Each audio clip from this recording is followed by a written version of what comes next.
Le Château Rix, près de l'église paroissiale, une imposante demeure néo-renaissance attire immédiatement l'œil des curieux.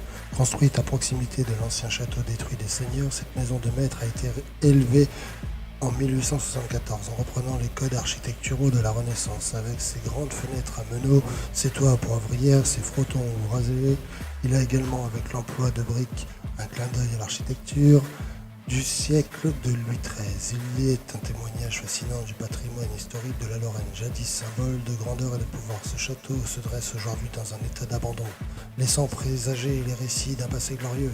Ses tours effilées et ses murs décrépits évoquent des souvenirs d'antan, tandis que la végétation environnante lui confère une ambiance à la fois mystérieuse et poétique.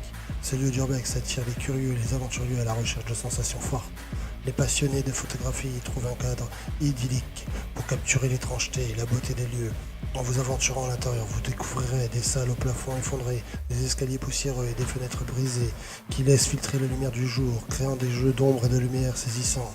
Le château a lui été construit au XIXe siècle pour Madame Gauthier, qui voulait le plus beau des châteaux de la région. Elle visita les nombreux châteaux de la Loire et fut particulièrement séduite par celui de Blois. C'est à l'issue de ce pèlerinage en Loire que fut entrepris la construction de l'actuel château, toujours propriété privée et qu'on ne peut pas visiter. Bon, voilà. Grossièrement pour l'histoire, car c'est tout ce que j'ai pu trouver à l'heure actuelle. Même des photos, on en trouve quelques-unes, mais c'est en noir et blanc ou voire vieille image, avec une différente rue devant et tout. Le château qui a légèrement changé, mais sans plus. Donc voilà, je vous renvoie avec l'ancien sergent des Sédup. Alors je tenais à vous reprendre une fois dehors. C'est vrai que c'est malheureux, hein. On peut le voir derrière moi. Il y a un bel édifice, etc. Je vais vous faire des images vues de dehors, hein, pour une fois. D'origine, je vais pas vous partager des images de dehors.